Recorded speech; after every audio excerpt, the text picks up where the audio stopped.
Hola, ¿qué tal? Buenas tardes. Bienvenidos a toda la comunidad de Alquimia Pay. Bienvenidos a este nuevo workshop organizado por Alquimia Pay. El día de hoy hablaremos sobre el plan de negocios, que son las 5 claves para empezar con el pie derecho tu negocio. Ok, bueno, pues vamos a dar inicio con el tema del día de hoy. Vamos a comenzar con la presentación. El día de hoy hablaremos del plan de negocios, que, bueno, pues el plan de negocios es un documento en donde se estudia la viabilidad del proyecto. Cabe mencionar que lo manejo como proyecto porque no siempre se inicia un negocio de cero, ¿no? O sea, en el caso de un emprendedor o de un grupo de emprendedores pueden iniciar una empresa de cero, pero las empresas que ya son negocios en marcha, que ya tienen experiencia y muchos años de trayectoria, también pueden desarrollar nuevas líneas de negocios o expansión de ciertos rubros de negocio, y eso es precisamente un proyecto, ¿no? Entonces, por eso quiero hablar en esta sesión sobre la viabilidad del estudio que habla sobre la viabilidad del proyecto para cualquiera de las opciones que les acabo de comentar. En este se abarcan distintas áreas para analizar todas las variables que intervienen en la estructuración, organización, operación de una empresa con la finalidad de determinar si es viable y sostenible en el tiempo. Es decir, no solo que sea viable, sino en qué momento va a empezar a tener utilidades y qué tan sostenible es en el mercado, es decir, cuánta duración puede llegar a tener. Bueno, pues ¿cuál es la importancia de ese plan de negocios? Bueno, pues el plan de negocios sirve como una hoja de ruta para la dirección de la empresa, además de que brinda a los inversionistas información relevante sobre la rentabilidad y el modelo de negocio. Entonces, muchas veces el plan de negocios es un documento, un estudio completo, donde no solo marca la ruta para la dirección y las gerencias de qué ir haciendo en cada área, cuáles son los objetivos, sino que además a los inversionistas, a los dueños o a los terceros interesados, que pueden ser acreedores bancarios o no bancarios, pues les puede dar una utilidad en cuanto a la información de cuánto está percibiendo ese negocio y cuál es el modelo de negocio, ¿no? También para analizar temas de riesgos y, bueno, pues los aspectos clave en el plan de negocios, podemos hablar de 5 aspectos clave y uno que es el punto central, que en este diagrama lo quise poner no propiamente como un aspecto clave, sino más bien como un aspecto fundamental, ¿no? Que es la parte del producto y el mercado.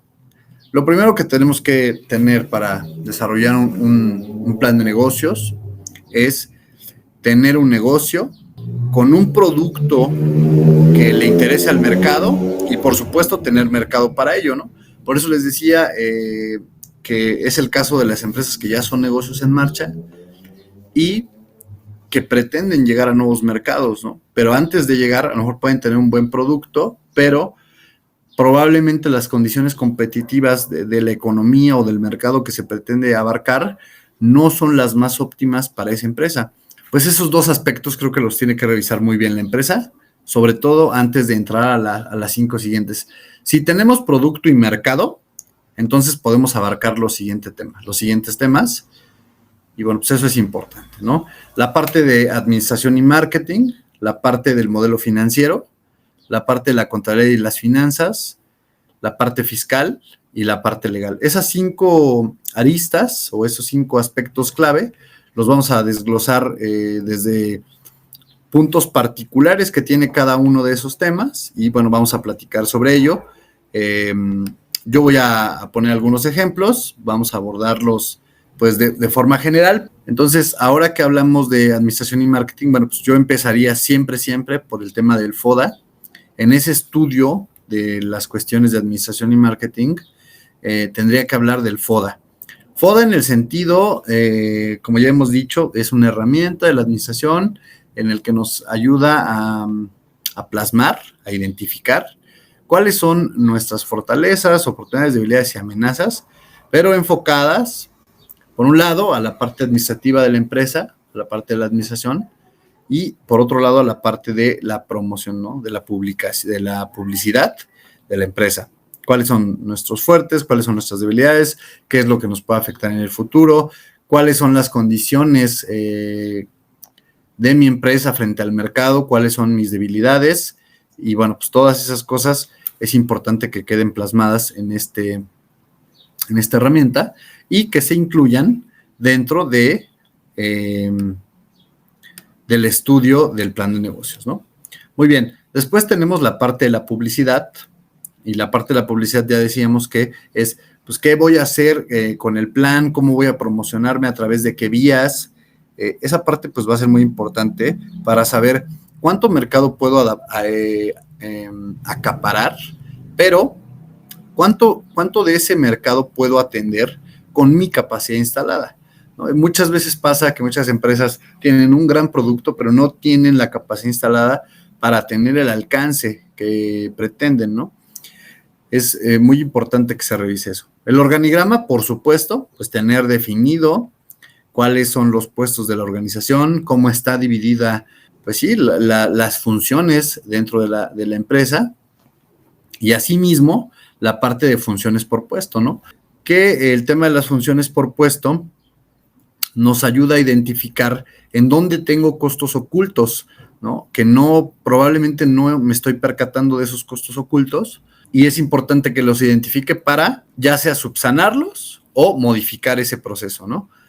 Y bueno, por último, otra vez repitiendo un poco el punto anterior, que todos estos temas pues van de la mano, la parte del manual de procesos, ¿no? Es decir, que ya tengo las funciones por puesto, ya tengo el organigrama, pero ¿cómo va a fluir la operación y la administración dentro de la empresa, ¿no? Esa parte es importante para que no caigamos en la parte de estar improvisando. El tema del modelo financiero, que yo creo que esta es la parte, yo le llamaría la parte medular del plan de negocios, que al final esto es lo que, todos los aspectos son muy importantes, pero yo creo que este es el punto más crucial, porque en el modelo financiero es donde vamos a explicar cómo vamos a generar esos ingresos, cuál va a ser el precio de mi producto o los precios, cómo van a cambiar, si van a ser en dólares, si van a ser en pesos, cuánto incremento porcentual van a tener durante el año, cómo se va a ajustar a través de la inflación, o cuáles son las variables que determinan mi precio, ¿no?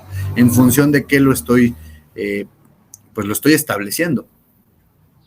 Y por supuesto, esto va ligado con el tema de la capacidad instalada, ¿no? La capacidad instalada es básicamente cuánto puedo producir en función de mis activos y de la infraestructura que yo tengo. No necesariamente tiene que ser equipo físico, porque en una empresa de servicios, la capacidad instalada está dada por el personal que tengo y que puede prestar cierto número de servicios durante el tiempo.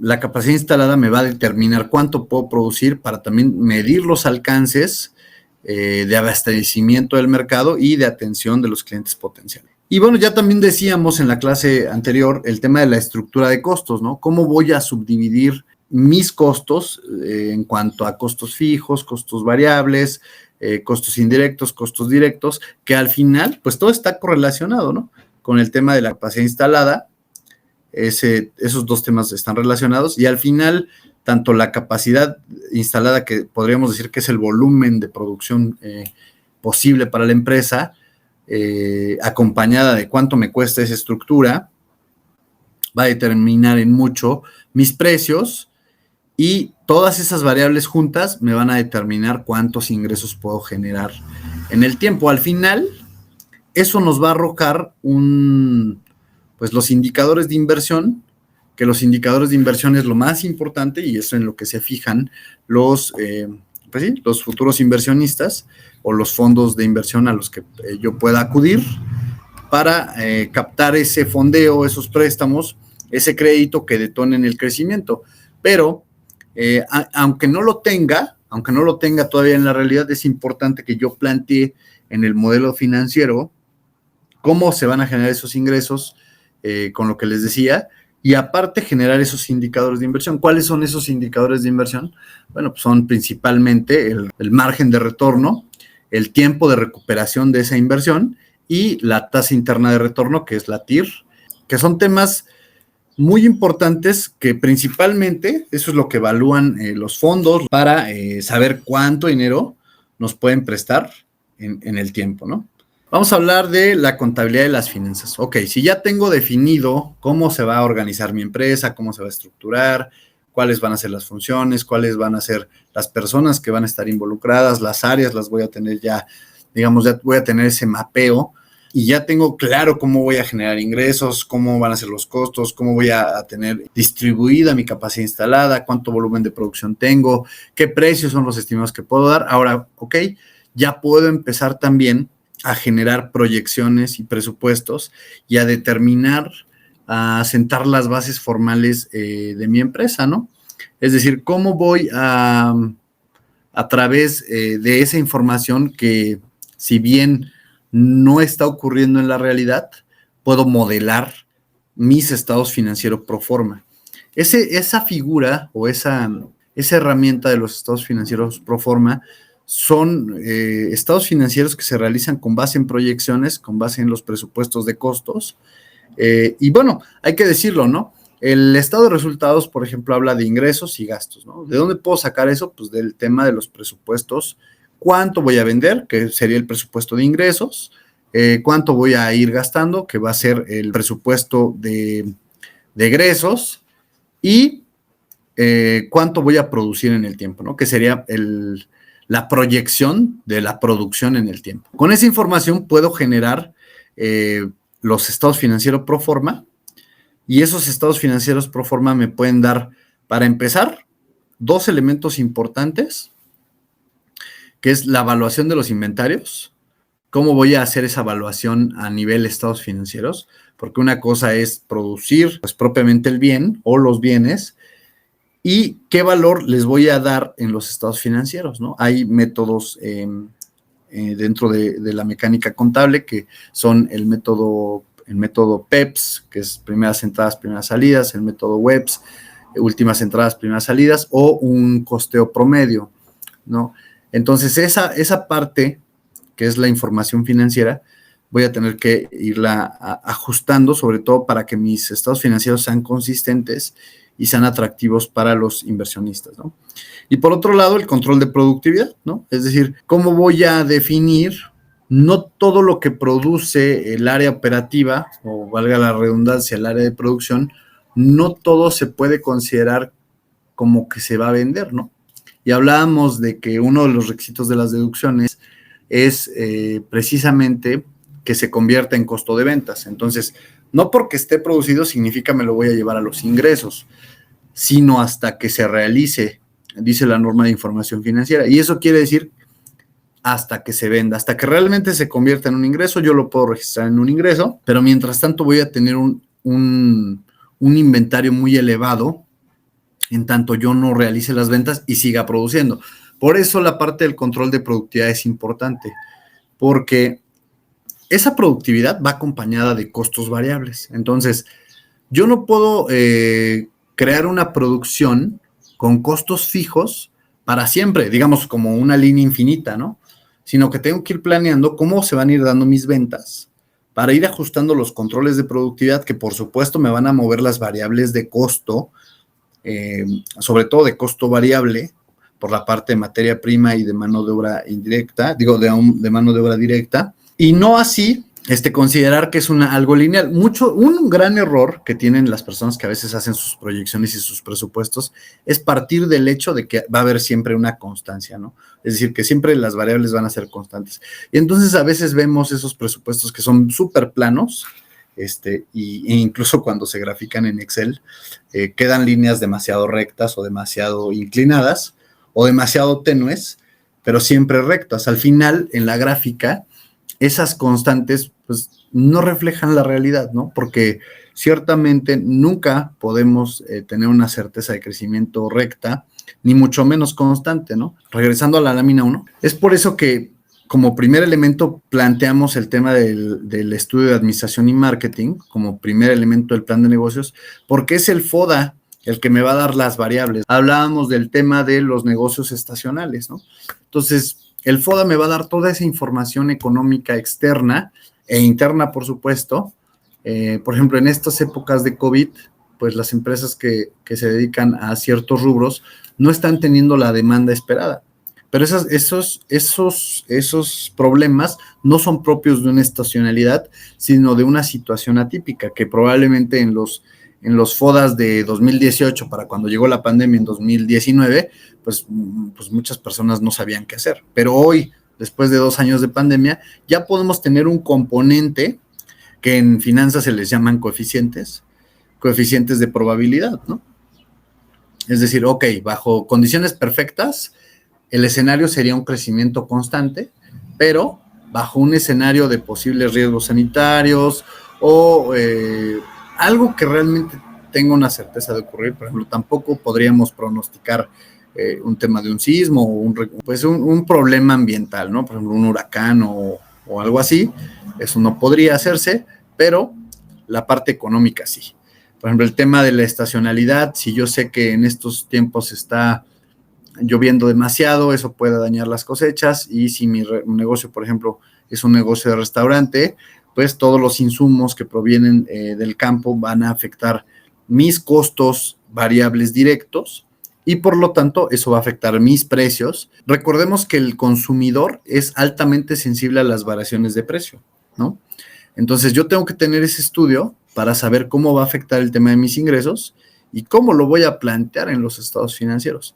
Lo que sí, regresando al tema de finanzas, lo que sí yo les recomiendo es nunca partir del hecho de las variables constantes. No se ve nada bien y la verdad es que pues muestran que no están hechas por un experto, ¿no? O que muestran poco profesionalismo, porque pues sería como multiplicar o como basarse en una expectativa muy plana de decir, pues voy a crecer 10% cada mes. La verdad es que eso carece de mucha fundamentación, ni siquiera no se ve profesional. Entonces les sugiero que consideren esas variables para que sus modelos no pasa nada que de repente tengan un crecimiento del 30% y de repente algo que decrece en un 5%. Es lo más normal del mundo y es perfectamente entendible en un ambiente volátil como lo es la economía mexicana, ¿no? O la economía en la que estén. La verdad es que en todo el mundo no se puede partir de un hecho de una variable constante. Ahora bien, ya que tenemos eso, pues también hay que plantear cómo va a estar el tema de la nómina, ¿no? Cómo voy a manejar mis nóminas, cómo voy a contratar a mis empleados, cuántas personas voy a tener y cómo voy a manejar el tema de los costos de nómina variables y los costos de nómina fijo, ¿no? Porque a lo mejor, por ejemplo, este tema, a lo mejor en una empresa, si lo planteamos en una empresa muy pequeña, podría no tener tanto sentido, ¿no? O sea, es una lista y ya. En las empresas un poco más robustas, que pueden realizar planeaciones más, más estructuradas, tenemos, por ejemplo, el tema de las transnacionales. ¿Por qué las transnacionales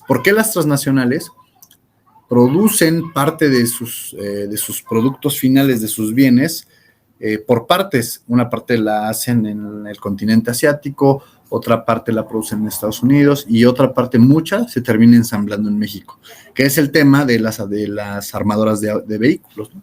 Ese es el clásico ejemplo. Entonces, esa administración de nómina, si ya lo vemos por cientos o varios miles de trabajadores, sí va a impactar un 5 o una parte importante porcentual de la estructura de costos total. Entonces, el tema de la administración de nómina es muy importante que se plantee desde la parte de la contabilidad y las finanzas. Repito, no como forma independiente, sino todo relacionado. Y por último, definir cuál va a ser ese registro contable, ¿no? Porque lo que decíamos, hoy ciertamente las normas de información financiera mexicanas, que son las que regulan de alguna manera la forma de hacer contabilidad en el país, están homologadas con las normas internacionales de información financiera. Pero es importante que se señale para que el lector que va a ver mi estudio sepa por qué se está explicando de esa manera. Las mermas en producción, pregunta Joana Paz. ¿Las mermas en producción cómo se consideran? Pues mira, para efectos del costeo, voy a considerarlo como otros gastos, ¿no? Porque evidentemente esas mermas va a ser producto que no se va a vender. Y qué bueno que ya lo estoy sabiendo desde el principio. Este es un buen ejemplo, el que pone Joana, en el que los escenarios no son perfectos. Y voy a tener una serie de situaciones atípicas que ya las puedo tener consideradas y esas mermas van directamente a otros gastos, a costos, Joana, que al final no se van a realizar, ¿sale? Ahora sí, vamos a la parte fiscal.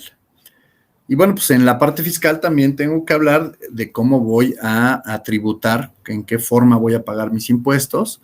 Y para eso vamos a abarcar 3 principales situaciones que provocan que las empresas paguen impuestos o que reduzcan sus cargas fiscales. ¿Cuáles son esos 3 aspectos fundamentales? El tema del régimen fiscal de la empresa o del negocio, porque lo puedo hacer a través de una persona física. En México, pues hay varios distintos regímenes fiscales. Hoy en día hay un régimen que se llama el régimen simplificado de confianza, en el que se tienen tasas preferenciales para el tema del ISR, no así para el IVA. Pero bueno, al final eso va a impactar porque el ISR se paga sobre el ingreso y lo que no obtenga de ingresos, pues no voy a pagar ISR. Pero es importante porque hay muchas planeaciones que se hacen utilizando distintos tipos de empresas y una y otra tienen, pues ya hoy como tal no existen beneficios, pero tienen mayores, por ejemplo, mayores deducciones o tienen unas tasas reducidas. Por ejemplo, es el caso hoy del régimen simplificado de confianza, sobre todo para personas físicas que tienen beneficios en cuanto a su tributación. También el tema importantísimo de cómo entregar dividendos a los accionistas, ¿no? Una persona que invierte en mi negocio está esperando saber cuánto va a recibir por haber realizado esa inversión. Entonces, ya podemos hablar de un número, digamos, en bruto, a lo mejor de 18% de pago como retorno anual por la inversión que realice en mi empresa. Pero esos dividendos les voy a tener que retener impuestos porque el impuesto del dividendo no corresponde a la empresa, corresponde al inversionista. Sin embargo, lo cierto es que es una práctica muy generalizada y yo lo he visto demasiado, en el que los dueños o inversionistas de negocios pues siempre le preguntan al contador y al fiscalista, ¿cómo puedo no pagar esos impuestos? ¿No? ¿Cómo puedo no o ahorrarme esa parte? ¿Por qué? Porque distribuir dividendos en México es lo más caro del mundo.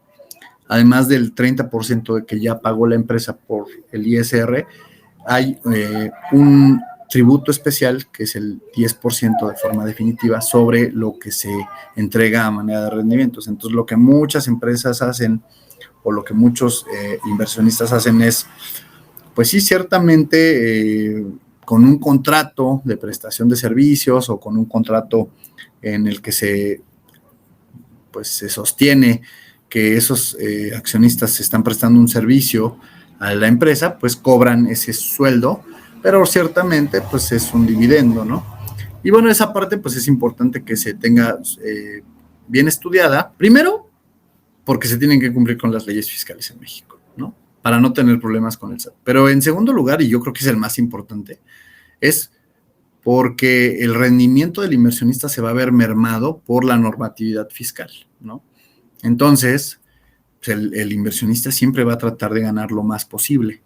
Y entonces se tiene que estructurar muy bien una forma de entregarle sus dividendos al accionista con bajo riesgo tanto para el accionista como para la empresa, pero que además le convenga financieramente al inversionista, porque la empresa no paga impuestos sobre la entrega de los dividendos. Esos impuestos se le deben descontar a los accionistas. Entonces, es importante que se plantee eso desde la parte del estudio fiscal, ¿no? Y por último, el tema de las deducciones, que va relacionado con el tema de la contabilidad, porque ya decíamos en el workshop de deducciones que las deducciones al final son cualquier tipo de gasto, ¿no? Cualquier tipo de gasto que cumpla los 4 requisitos, ¿no? Que sea estrictamente indispensable, que esté pagada con una forma de pago electrónico, que no rebase los 2,000 pesos y que esté debidamente registrada en contabilidad. Entonces, si nos regresamos tantito atrás, en la anterior, en la parte de los estados financieros, yo voy a tener ingresos y gastos, pero esos ingresos y gastos son desde la perspectiva financiera.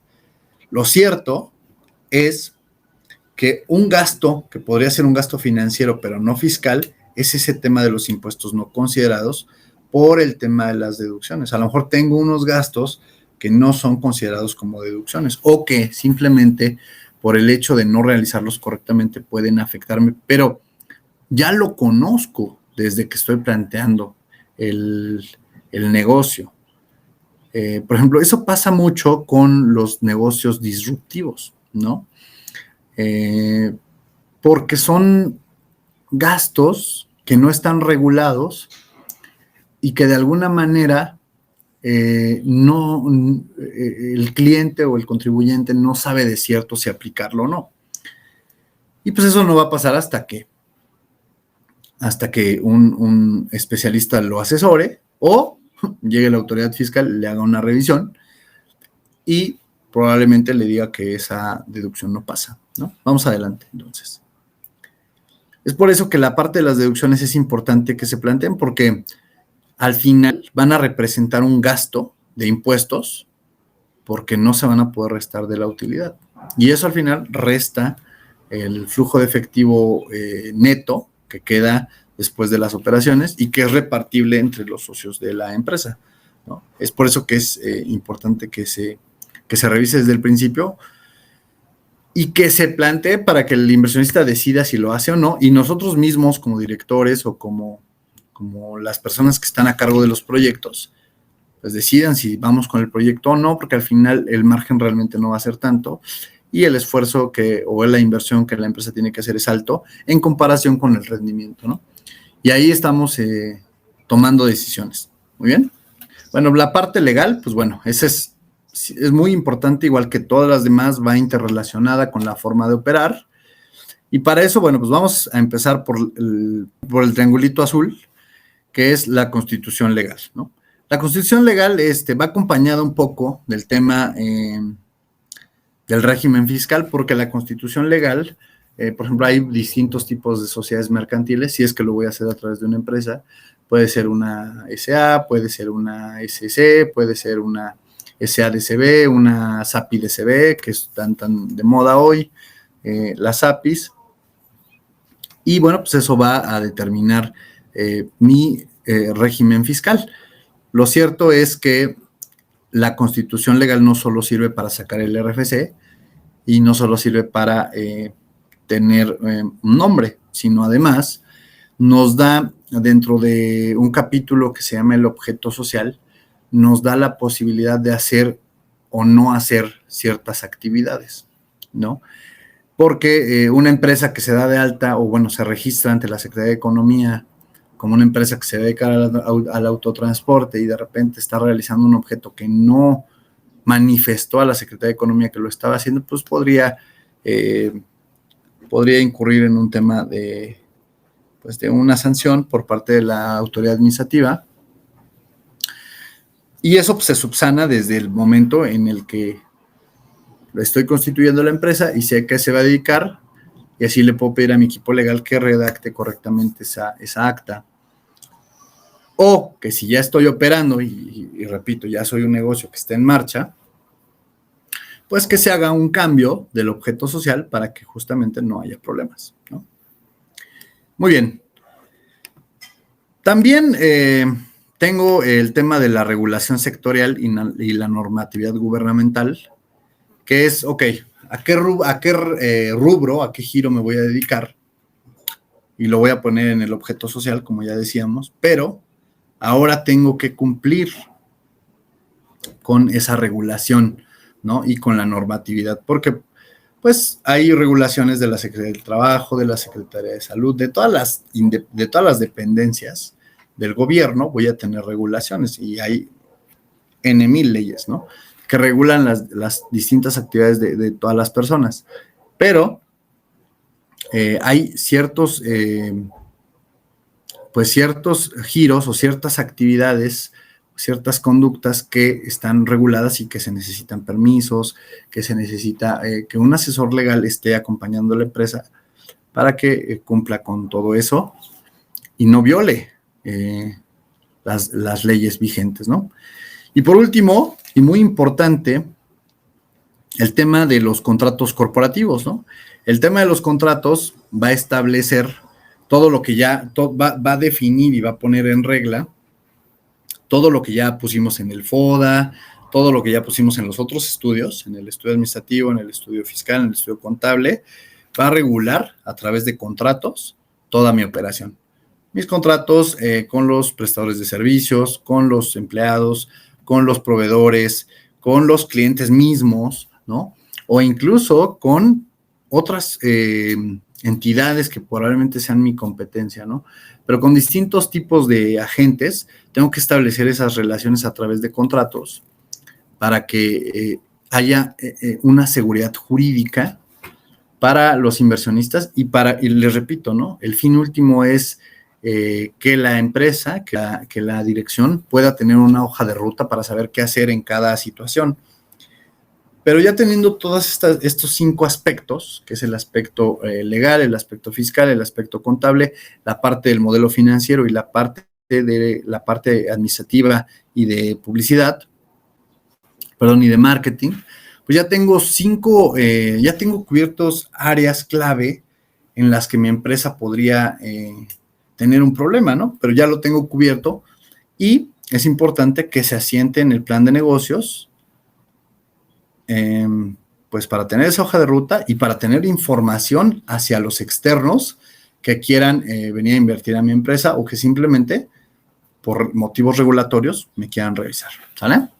Bueno, pues ¿cuáles son esas 5 claves entonces para empezar bien tu negocio? Primera, plasmar tu idea, ¿no? Y desarrollar el plan de negocios por escrito, siempre. Tanto para emprendedores nuevos como para empresas que ya estén trabajando y quieran hacer nuevos proyectos. Realizar tu modelo financiero, decíamos que este es el punto medular. Sin modelo financiero, que es donde se ven ingresos, costos, precios, rentabilidad, no existe lo demás.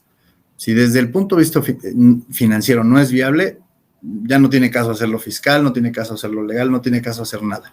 Si no existe una manera de generar sosteniblemente en el tiempo ingresos para la empresa, no tiene caso. Después, realizar proyecciones y presupuestos. Ok, si el modelo financiero es viable y es sujeto de generar rendimientos, entonces sí, realiza las proyecciones y presupuestos con base en ellas. Obtén tus estados financieros, lo que decíamos, las proyecciones para obtener tus estados financieros futuros. Y aquí yo agregaría una parte, ¿no? Que lo he estado tocando en distintos workshops, el tema del análisis de sensibilidad. Es decir, crear varios escenarios para saber cómo con la afectación de una variable se va a mover todo el modelo y hasta qué punto podría soportarlo, ¿no? Porque eso va a ser también una hoja de ruta. En el tiempo, si llega a pasar alguna situación, pues yo sé que puedo aguantar la baja de las ventas tanto tiempo, pero si baja de eso, pues ya el modelo me dice que voy a tronar, que voy a quebrar, entonces pues ya no tiene caso seguirle, ¿no? Y es importante que se tenga porque si el modelo desde que está planteado sabe que tiene un punto de quiebre, pues ya también en la marcha va a ser complicado, va a ser difícil que si desde el modelo ya se veía venir que no era viable, pues ya no tiene caso que se haga, ¿no? Después tenemos el tema de identifica que sea viable el cumplimiento legal y fiscal.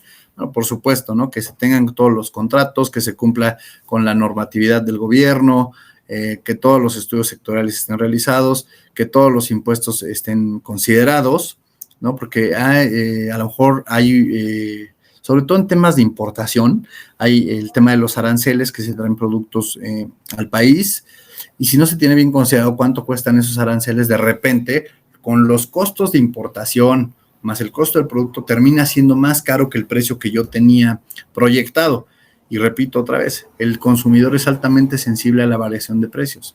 Entonces, si de repente yo no podría hacer, pues tan de repente, pues nada más ajustalo, ¿no? Nada más súbele la parte proporcional. No, porque probablemente con esa subida de precios, la demanda que yo había proyectado se anula o sea muy baja, pues ya no genere los ingresos que estoy esperando, ¿no?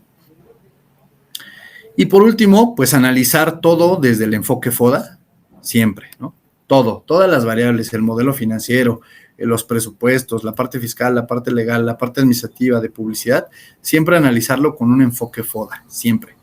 Y pues ya por último, emprender el proyecto, ¿no? Que tengan en mente, pues siempre con la finalidad de lograrlo, pero teniendo esta metodología, que es una metodología que ustedes pueden encontrar en libros, con algunos otros estudios más detallados, pero bueno, esta es una forma simplificada de verlo para que ustedes puedan aplicarlo en su empresa, ¿sale? Vamos a publicar 2 preguntas que hicimos para ustedes, en las que esperemos que nos puedan apoyar a contestarlas. Tengo la primera pregunta. ¿Cuál es la finalidad del plan de negocios? Ok, bueno, pues las opciones son analizar el crecimiento del negocio, plantear estrategias en caso de escenarios de riesgo y analizar la viabilidad del modelo de negocio desde todas las perspectivas. La opción correcta es la opción 3, que es analizar la viabilidad del modelo de negocio. Si bien analizar el crecimiento del negocio es una de las partes del estudio, no es la finalidad, ¿no? Plantear estrategias en caso de escenarios de riesgo también es una de las partes del estudio, pero no es su objetivo. Su objetivo al final es analizar la viabilidad del negocio desde todas las perspectivas que ya mencionamos, ¿sale? Muy bien, y por último tenemos otra pregunta. ¿Crees que en tu empresa podrías implementar esta metodología en los proyectos nuevos? Bueno, pues esa no tiene una respuesta correcta, realmente es para que ustedes lo tomen. Y bueno, pues como ustedes saben, estamos realizando estos workshops organizados por Alquimia Pay con la finalidad de distribuir el conocimiento para los emprendedores o los empresarios que estén pues ya con su negocio formal y que puedan aprender algunas estrategias financieras o administración financiera y la puedan aplicar en su negocio, ¿no? Dice Joana, nunca es tarde para implementar el plan de negocio, muchas empresas inician sin hacerlo, pero en el camino se puede realizar. Sí, correcto, justamente, claro. Justo por eso tocaba, muchas gracias Joana, justo por eso tocaba el tema de los negocios en marcha. Creo que nunca es tarde, como bien lo dice Joana, nunca es tarde para aplicarlo, ¿no? Probablemente, pues muchas personas empezamos sin tenerlo, pero en el camino podemos ir ya formalizándolo y teniendo esas métricas, sobre todo para nuevos proyectos, planes de expansión, planes de conquistar nuevos mercados o simplemente de meter una línea de productos nueva a nuestra empresa, ¿no? Muy bien, vamos a la siguiente. Y bueno, pues es un gusto para mí poder impartir estos workshops para que ustedes puedan acompañarnos. Como ustedes lo vieron, en este workshop hablamos sobre el plan de negocios, cuáles son las 5 perspectivas que Alquimia Pay considera que son las más importantes, que es la parte administrativa, la parte financiera, la parte del modelo financiero, la parte legal y la parte fiscal, ¿no? Y bueno, pues si nadie tiene más preguntas, yo me despido de ustedes. Ha sido un placer para mí estar aquí en este workshop y pues hasta la próxima.